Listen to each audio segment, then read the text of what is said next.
Well, welcome to the World 600 in 1960, the first World 600 that would have been held, as we're kind of late here because we were trying to do something, and for some reason my computer today has just been very slow. I don't know what's the issue.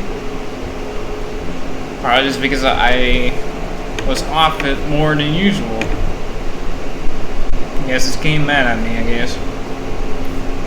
But now we're in the 98 car, Eddie Gray's car for the Pacific West Coast Series, but he gave me this leftover car that he had earlier in the season as he bought a new car.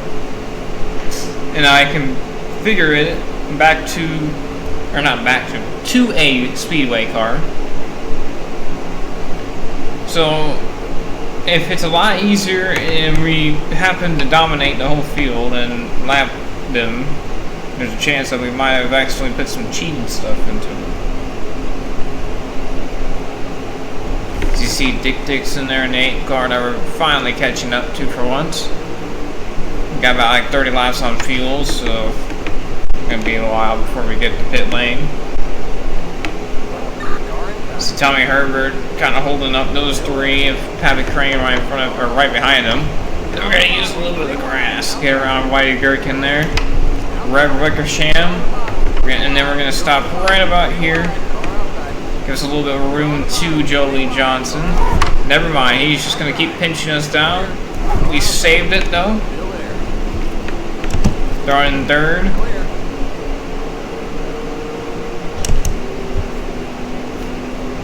I guess I just didn't give him enough room, or he just pinched me down for no reason. But luckily didn't slide too much and mess up the tires too much. The car is still fast, so we're going to get around Elmo Langley now. And Rev Wickersham again.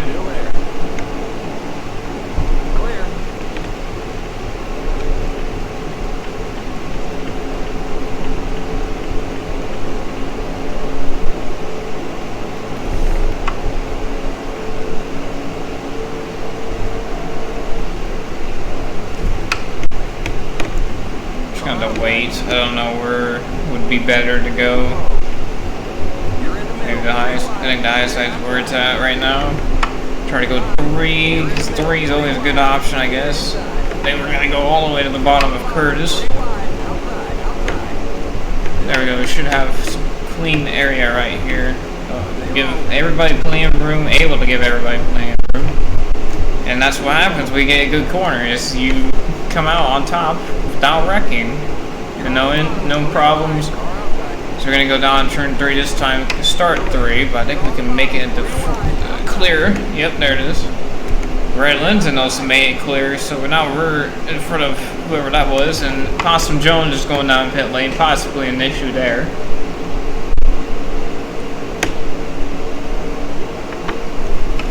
Starting to see the cars getting a little bit more spread out as we get going here. Lap 6 of 117, which should be 120, but apparently I'm pretty sure the track is set on the fall race laps where it's 334 and not 400, so I think that's why it's 117 instead of 120. Wouldn't make sense if that's the case. Doesn't affect me either way, it's still a very long race. Now we got Larry Franks and the Larry Frank in the 76 car as we try not to. There we go. That was gonna wreck it.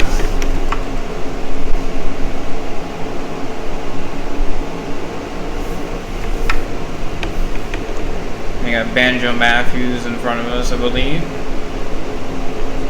As somebody's getting held up right here by a car that's slow on the apron. Somebody has gone through the grass. Severe part of the grass. Oh no! Save it, brother, save it.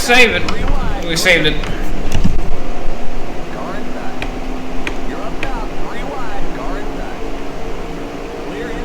I'm gonna have to look back on that because I don't know exactly what happened there. All I know is I hit him and we were all over the place. Possum Jones coming out of pit lane, but I still don't know who went through the grass there. I don't know if that was me hitting the grass and the wind's pushing it and into the infield. If not, then I don't know who that was that went through the infield that far down, because that's weird, because I think that's Curtis down in the pit lane. Maybe he blew an engine on the front stretch and got some of that grass, and that's probably what that is. And then we almost wrecked. Luckily, I mean, we did wreck, but we didn't cause a caution, nor did we get a lot of damage from either of us. Yeah, I think I misjudged it from what I remember, because I have a bad memory because I was focusing on trying to save the car, so the initial crash is kind of wiped away from my memory. I think there's also another car down pit lane in front of Curtis's pit box. Alright, back to Joey Johnson, the 17th time so far in this race. I exaggerate, obviously. Then we get around these two, Fred Hurd, Farmar Robertson's number 22 car, who we've gotten up to before, and hopefully we can pass this time. Ooh. I threw in a little hard and almost got into Fireball, but we do there on accident, trying to get through the corner. They almost wrecked behind us. I thought we had it cleared. I thought we were all going to get through there, but I think Fireball was just kind of pinching. It's just a little too far down, I believe, or expect, because we would have been fine. I don't know why we eventually collided. It was probably some weird, like, going for the same spot. Same spot of the racetrack. I think that was more of a racing deal. The one with whoever it was where we were almost wrecked, that was my fault completely. Also, on that last one, I was getting a little tight, so I think that was more of a racing issue than anybody's fault.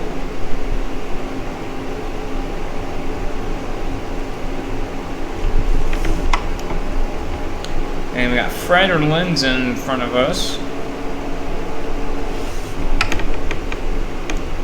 One of my more favorite drivers to talk about, since he was a big race type driver. He didn't race a lot of the races. He only raced really the big races with the big money.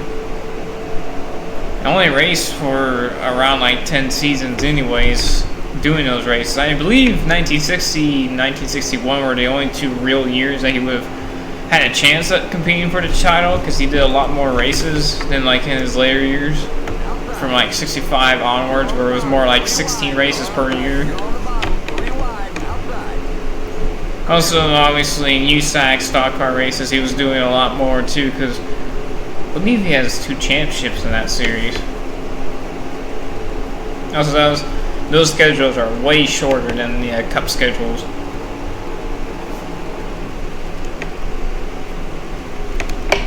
And I also believe that's why a lot in the early days, why a lot more people why a lot of people favored the USAC series a lot more, because less races, less money and time.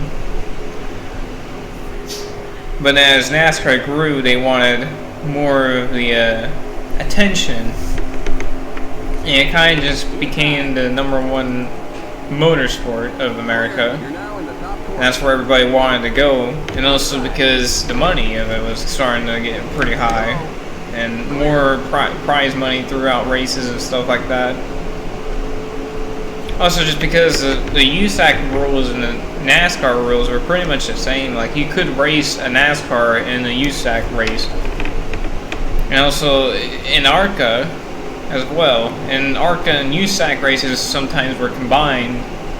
And I believe all the way up until like the 1980s, when it finally dissolved, I believe they kept having combined races like in DeQuoin, Springfield. Yeah, I believe also in Indiana State Fairgrounds, I believe as well. And sometimes like IRP and stuff like that.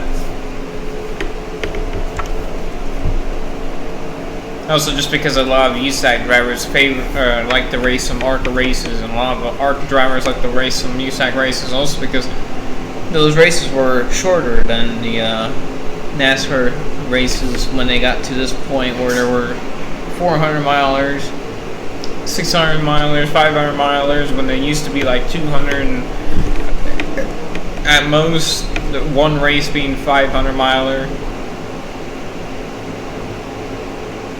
with Darlington.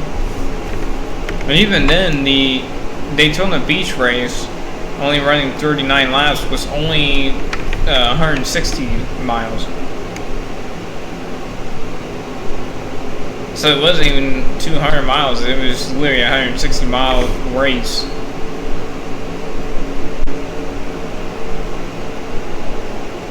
Which makes sense, because a 500-mile race at Daytona Beach would have destroyed the sand, and also because of the fact that the tide would have rolled in, pretty much ruined the race. So that's probably why they went for a little bit of a shorter distance race for Daytona Beach. It still wasn't too far off to, like, say, the 200-mile races, and even then you have like those 200-lap races at those short tracks only amounting to 100 miles.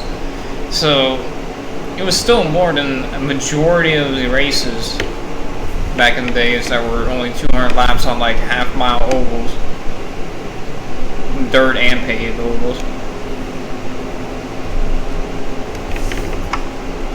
Still probably took the same amount of time though. About, I'd say, like an hour and a half, because I didn't really check the time of the race actually. Never really looked into that on the Daytona Beach races. I should have. It gave me a lot more better gauge. Also, because you would rarely have the cautions in that race, because really what they would have done is, if they can clear the cars, they can clear the cars. But if it gets stuck on like those berms, they would just have the driver get out of the car and leave the car there.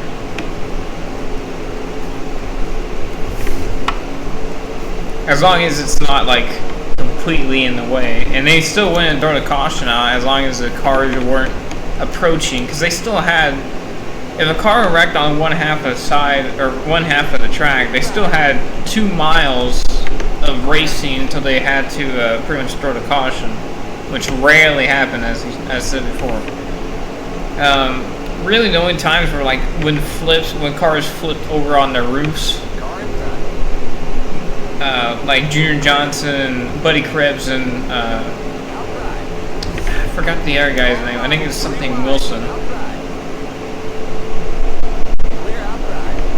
Bob Krebs. Whenever they flipped over and turned, or in the south turn.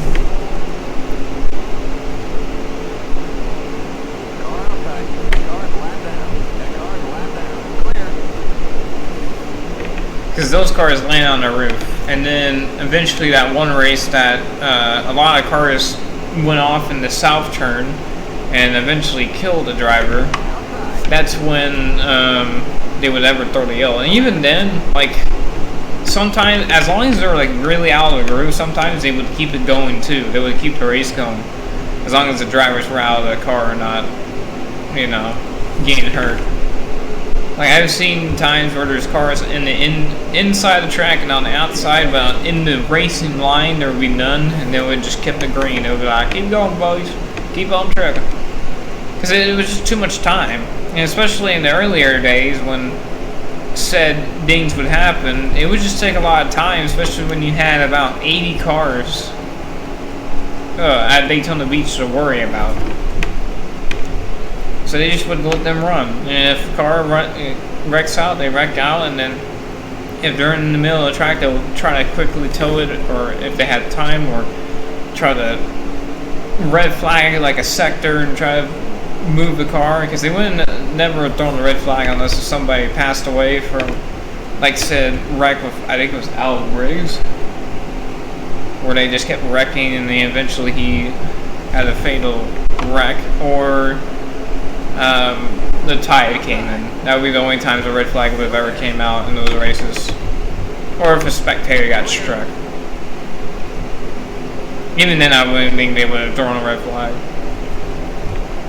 But we are coming closer to our pit window, as Johnny Allen right behind us is following us, getting past these guys, and somebody just blew up right in front of us. That was Emmanuel in the 85 car. Oh, we were missing turn 1. That's not good. Trying to keep Johnny behind us, we do. Where are we? Okay, we got about 6 laps until we have to pit. So around like 86, 88 to go. 86 to go. Probably pit with 87 to go though, but because the leader is very far ahead, and those laps to go count when he crosses the line, not when I do. So of course it's subject to change. Joe Wedderly next as we get past, I believe that was Colin Owens. Yeah, it was.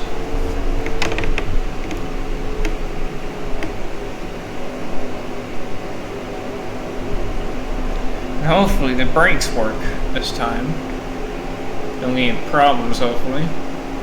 I believe somebody, yeah, that's the guy that blew up down the back, or going down to turn number 1, I believe, or somebody else that blew up down the back stretch coming in the pit lane there. I don't think Emmanuel made it all the way, unless we're going to see him here coming off of turn 2. Unless we made it and that was him. I don't know exactly how fast they are coming down through there.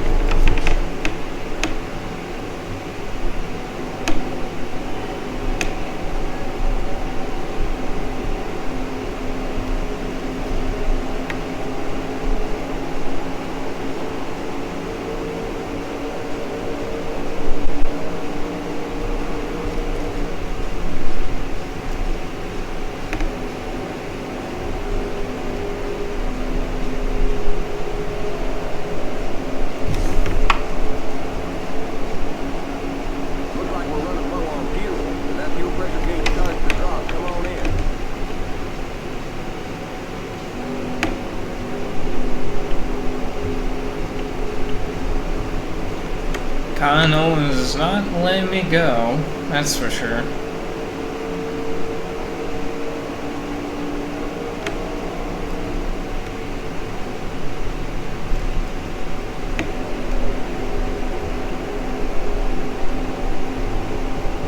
Because we're starting to wear a lot more, but our speed is still the same. It's just in the corners we're starting to have to lift way more than we've been.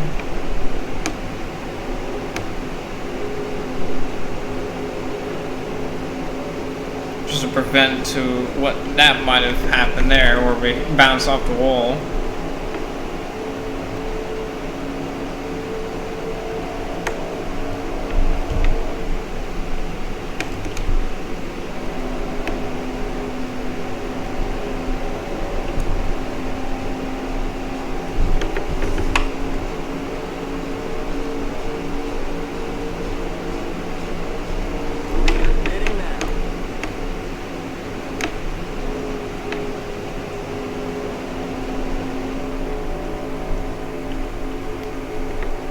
Is perfect. If it stays this way where I have the car not behind me, then we're pretty set. So I might just stay behind whoever this is and try to pit with nobody running me over. Oh, beautiful. This is perfect.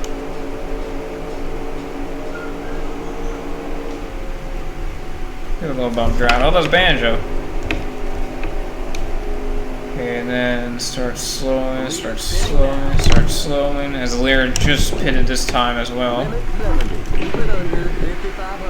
Get it straight, there we go. Perfect. No issues on pitting, that's good, that's good.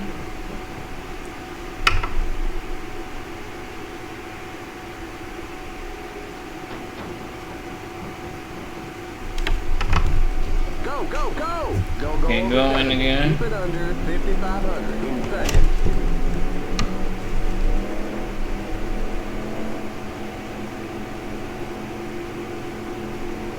You're in 5th. Good job.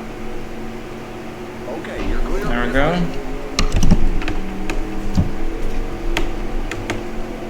Wait until he says I can go up.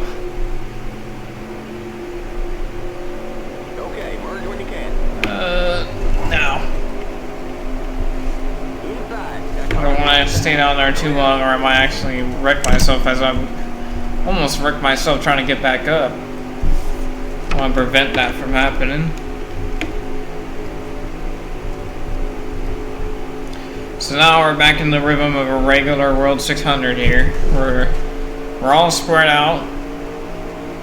We're all having similar issues with handling, and we're just gonna have to bulldoze the field as we get around Banjo, who we pitted behind on, when we did, and now we're getting around them.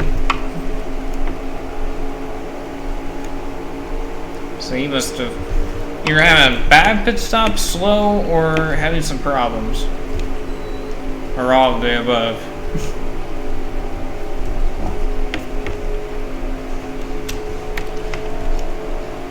Oh, a lot of people are already out of the race. Lee Petty blown up with a header issue. Curtis Turner was the first one with an accident. Hold up. There's Bobby Johns, I believe that was. That was Bobby Johns blown up there on the apron. The second Cotton Owens car. Who else has been out? So Bobby Johns is gonna be added to that list. You got Emmanuel with the 85 car with a piston, Pappy with a 58 car with a piston, Glenn Wood with an ignition issue, Curtis Turner with an accident issue. I don't know if that's who he wrecked with, or he wrecked by himself, and that's where the grass stuff came in and happened to cause an accident. I don't know. I don't know where that would have came from. I do know now that the 5-car Bobby Johns is out of the race because if he just blown up.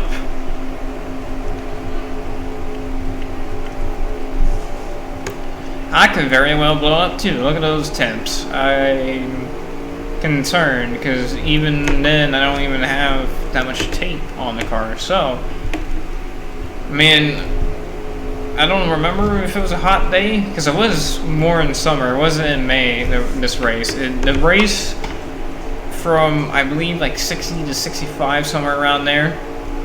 This race would have been held in actually June, so it would have been a lot hotter. It would be like mid-summer, like around the 19th of June.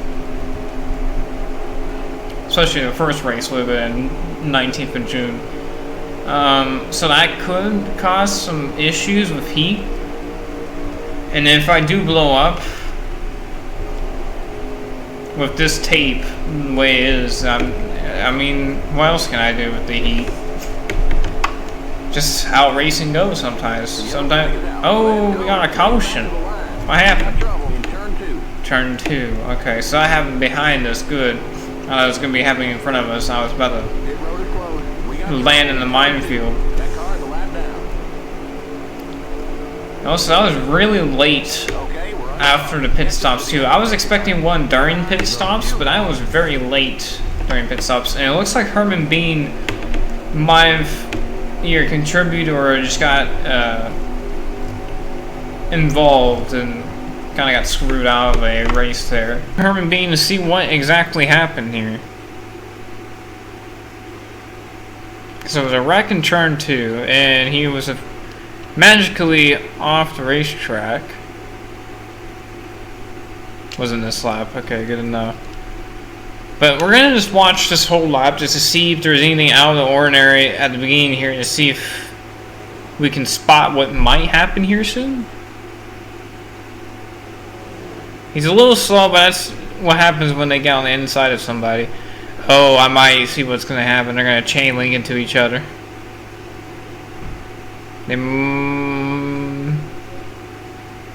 Yep, there it is. Oh, man, hard hits. Very hard hit there. Relenzin's pretty much done. Oh, and Gerald is done. And Jolie. Oh, no. Oh, stop it, guys. Larry Frank's out of the race, too. Lord, it was a minefield down in turn 1. As Relensin has race ending damage. I think Maurice somehow gained virtually, not heavy damage, but definitely not no damage at all. But also because already we had cars out due to regular issues like engine problems, valve problems, piston problems, other stuff. Gotta go to restart. Oh, Dixon almost wrecked us. Got Tommy Herbert there in the 25. Gonna make it 3. Very risky move to do here. If we just get it just right, we should be able to get around. Oh, Ricochet almost checked up right in time where we hit him, but we made it by in time. Now we got Buck Baker and I believe Rex White that pass now. We can go around the outside, maybe with Buck. No, we're tight.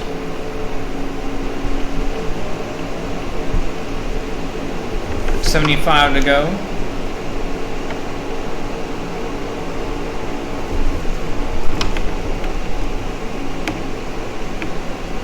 Oh yeah, our car is definitely not first place material. I gotta loosen this thing up a little bit more. I think that's really the issue. Add a little tape. Just help out with stuff.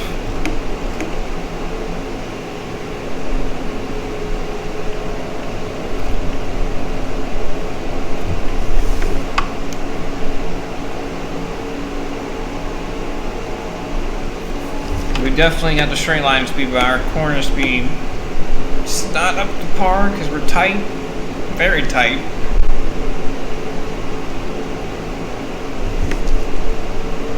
Because Richard's now right behind us, but he's not going to be able to get around us because, I mean, this track acts like Darlington.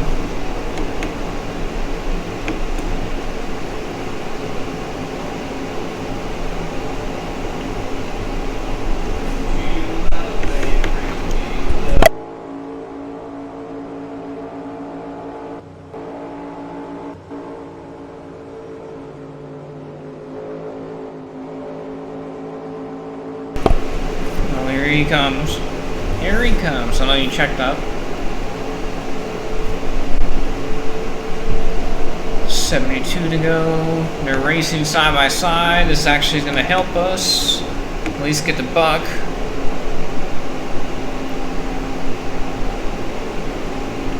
Get to the inside. Get around. Now we just got Rex White now.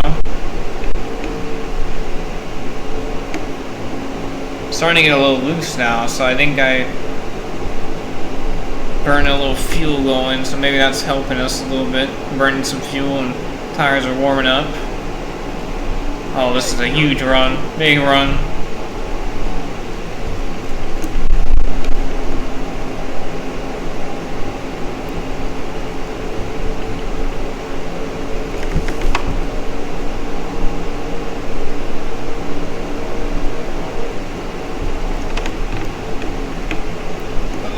Oh, we checked up right in front of us. He now has some damage. I think I might have a little damage now too because of that. Well, we still got speed. And we're still going to get him in turn 1 here. Here comes the leader. He's low. Clear out. Perfect.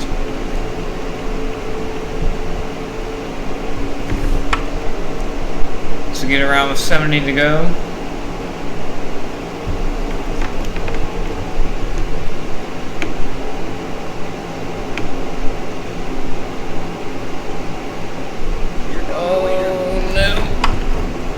Oh man. We did the turn 4 wall pop. You're in first.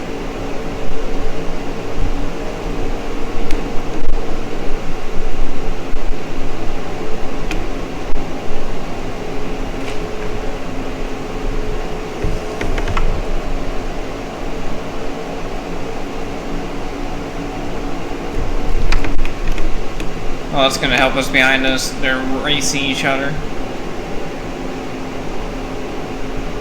A lot better corner that time around, turns 3 and 4. Entered a little higher and was able to get down to the apron by the turn 4, so we then slam it off the wall.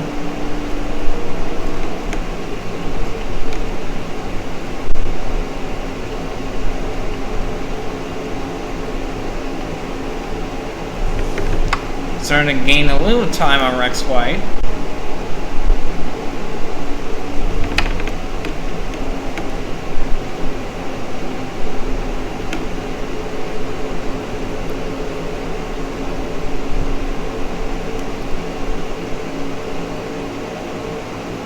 Or else I could jump on a lap car. Don't want to make bets yet, to be rude, but I feel like it might be Tommy Herbert. Just because there is only one race rating for 1960 for him, so generally, of course, he's going to be a little bit slower, just because it is only one race while everybody else has combined races. And that's why some are better than others. Also, Rex White was the champion of 1960, I'm pretty sure, so, makes sense that he's up here in first.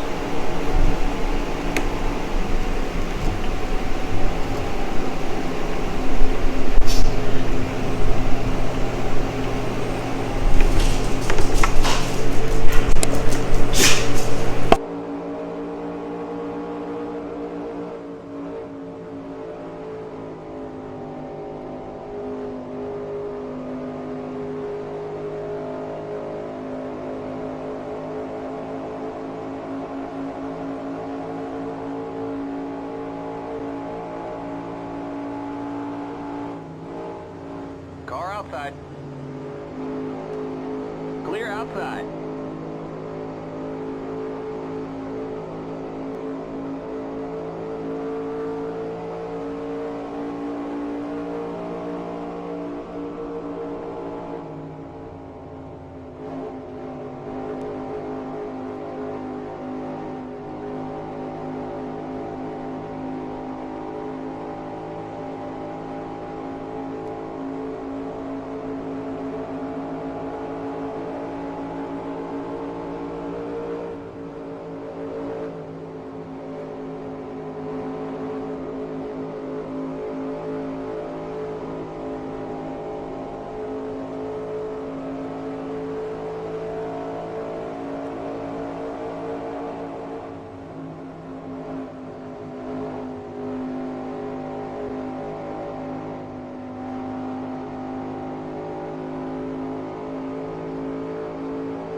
.62 to go as we're focusing. Rex White hasn't been shooken off by us, but we're definitely not the fastest car. He's just stuck behind us right now.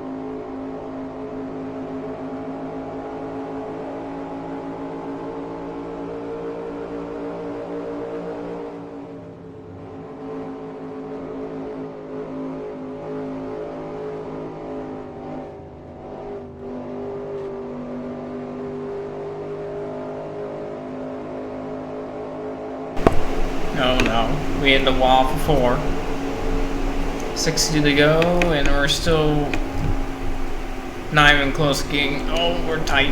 Oh, this might give Rex White the advantage. We might actually be screwed here. But I think we just got just in time to where I can block him off and turn 3 and 4.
off flags. We're halfway home.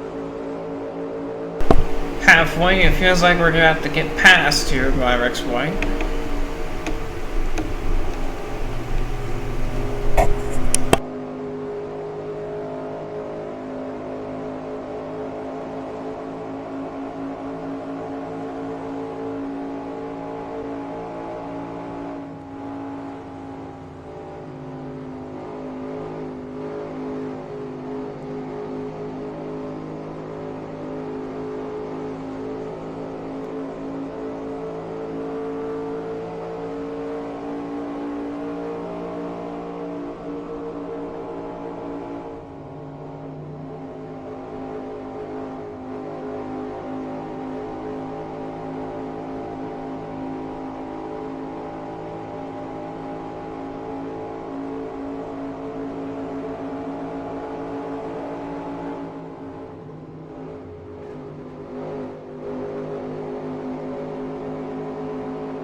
We're gaining again before pit stops.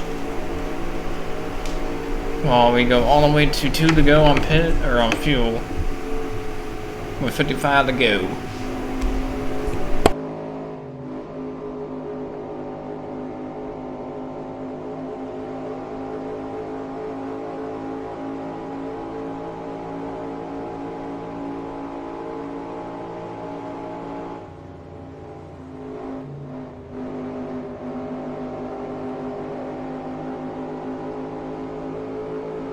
Still right there. He can easily leapfrog me in pits, but we're gonna have to pit one more time after this, I believe, but very late in the race.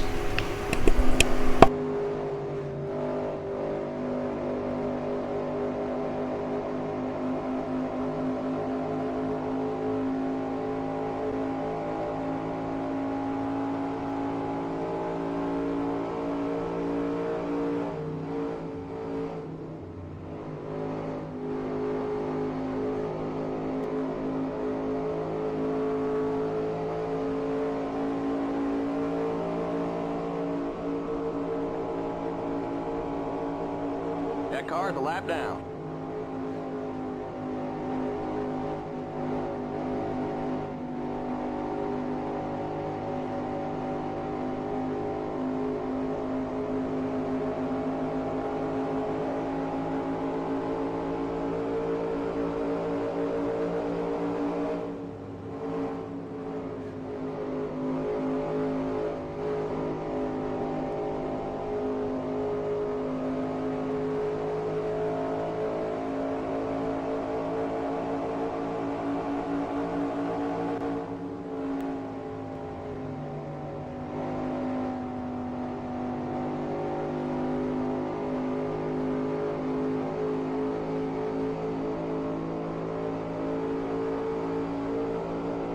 Looks like we're running low on fuel. If that fuel pressure gauge starts to drop, come on in.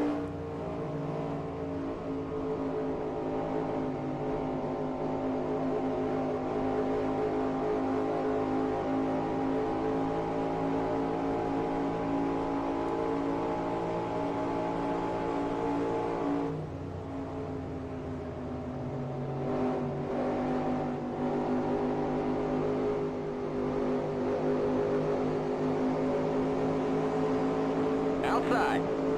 You're on the bottom, 3 wide, outside. That car's a lap down. You're on the bottom, 3 wide, clear outside. That car's a lap down. Clear.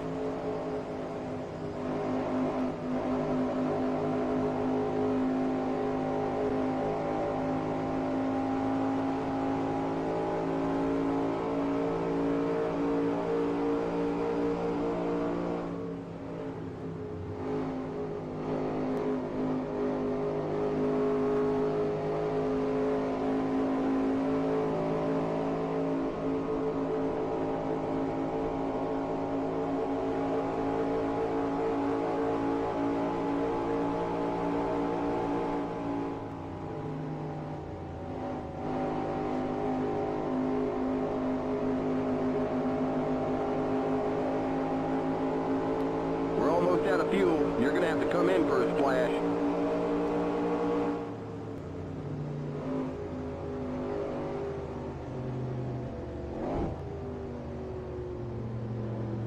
Limit 70. Keep it under 5,500 in seconds. That car's a lap down.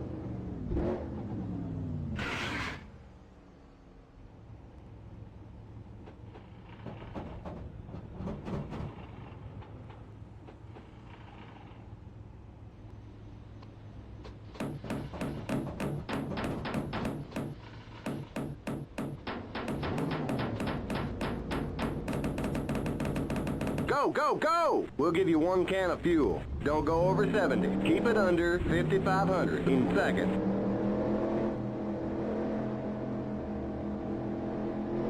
Watch that speed now. Keep it on 5,500 in seconds. Okay, you're clear of pit lane. The leader's pitting now.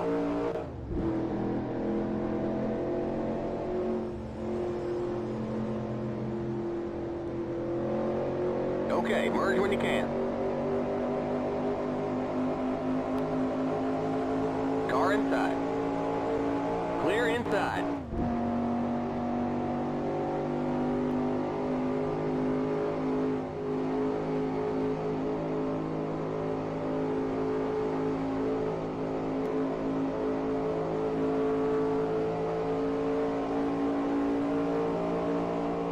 That car's a lap down. You're back in second. Good job.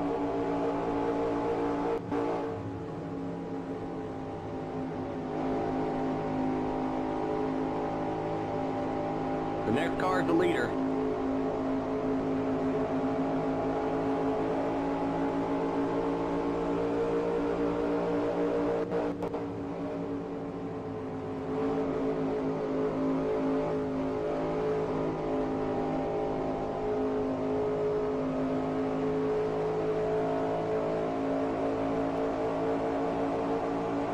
You're back in the lead.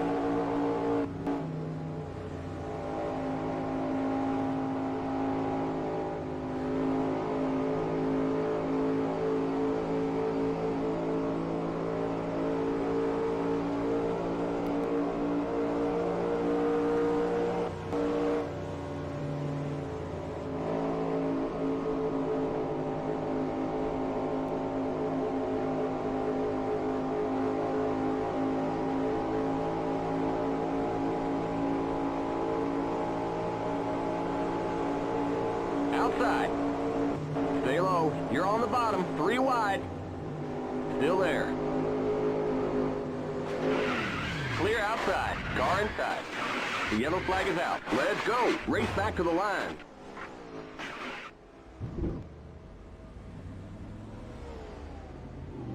That car's a lap down.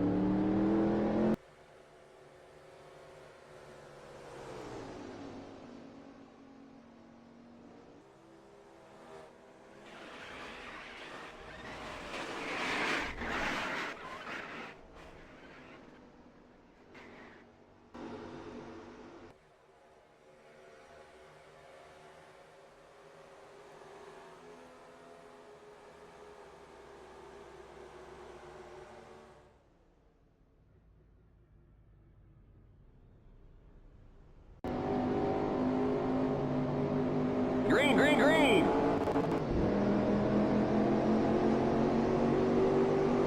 Car outside. Still there. You're on the bottom, 3 wide, outside. Stay low. Clear outside. Car outside. Stay low. You're on the bottom, 3 wide, outside. You're on the bottom, 3 wide. You're on the bottom, 3 wide. That car's a lap down. Clear. Stay low. Clear.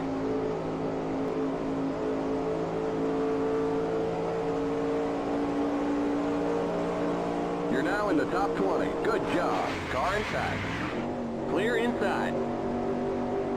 Outside. Still there. That car's a lap down. Clear outside. Outside. You're on the bottom, 3 wide. Car outside. Clear. You're on the bottom, 3 wide. Outside. outside. Clear.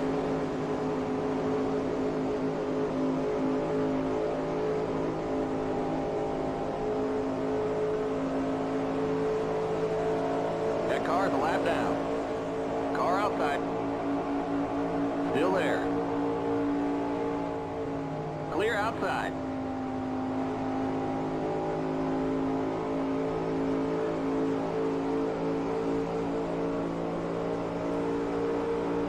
We'll give you 1 can of fuel.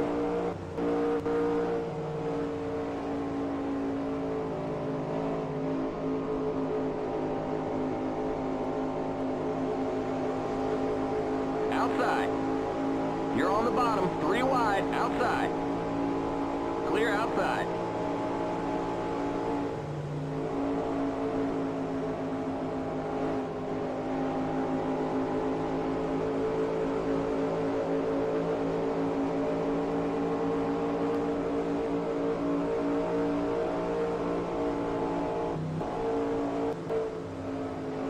That car's a lap down. Car inside. Clear inside. Limit 70. Keep it under 5,500 in seconds.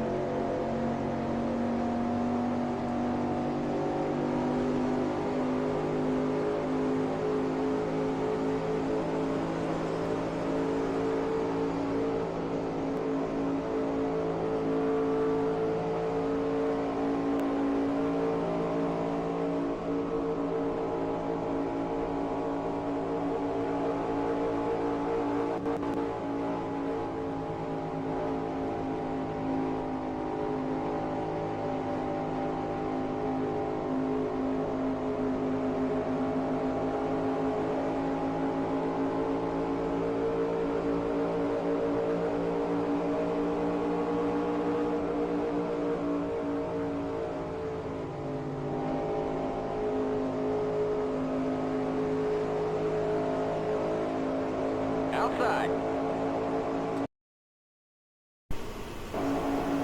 Keep low. So this is the post-commentary part of the video where we almost wrecked and turned 3 Clear. when I just realized it's disconnected, and it's disconnected on the back of the PC, not from the mic cord to the actual mic. So I had to just deal with the race without the mic. So what I did is I just did the voiceover, as you're hearing now. I just did the voiceover after. So at this point, we've done second to last pit stop. The next pit stop will be around lap around like with 10 to go ish, maybe 5 to go, I believe. We've wrecked once, so there have been 2 cautions, and then this is kind of a spoiler of an end here, as we're gonna see the car goes down turn 1, it bounces right there, kind of bombs out, and then it starts spinning. Thought I was gonna save it, but then Dixon kind of just laid into us right there, and then kind of just turned us all the way around. And then there's Beauchamp, I believe, Yellow flag is out. Let's and go. that's the end of our race.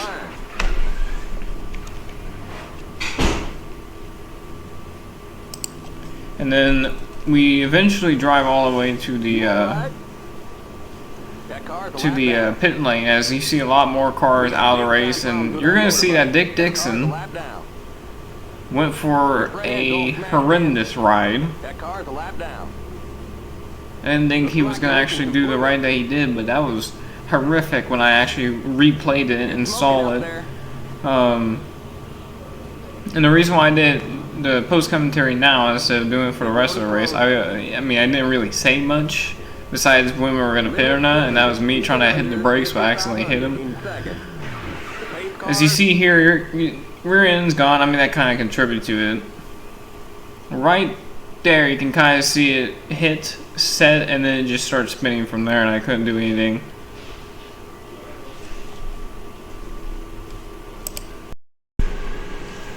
And then we have, as we lost it, and then you see Dick Dixon just keep pushing us eventually, and then we get rammed by Johnny Beauchamp.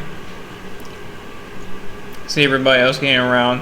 One car takes a big hit, and then Bob, I think it's Bobber, just absolutely destroys the 8 car, and the 8 car goes tumbling over and over on top of Tim Flock's 15 car. A hellacious wreck to pretty much end our race, and also end the race in general, because this was the last incident of the race. So, and this is 17 to go. As you see, there's Tom Pistone in the lead with Mel Larson and Bob Wilborn in tow, as these were really the only 3 that had a chance at winning. And eventually the guy that was leading here prevails up top, because you can't really like battle for position, because whoever gets on the low side just checks them really hard and causes everybody else to check up. So really the AI had to be lucky and smart enough to go around the outside. But now you got Tom Pistone as we see him go through turns 1 and 2. Then he comes down the back straightaway. There's Bob Wilborn. Then you got Mel Larson, Richard Petty, and then Joe Wedderly, Jack Smith, Junior Johnson, the 99 Wilbur Rakeshaw. Then you got Rex White, and then Tommy Irwin in that 36 car, as you see there. That's your top 10. The rest of the standings will line up here as Tom Pistone wins the World 600. And I reversed it just so it's kind of like a run up, not a run down. So you get to see who was wrecked. And then you get to see who finished, pretty much. As Banjo Matthews was the only car, or the last car to finish the actual race. And that'll be it for this video. We see you guys in the next video.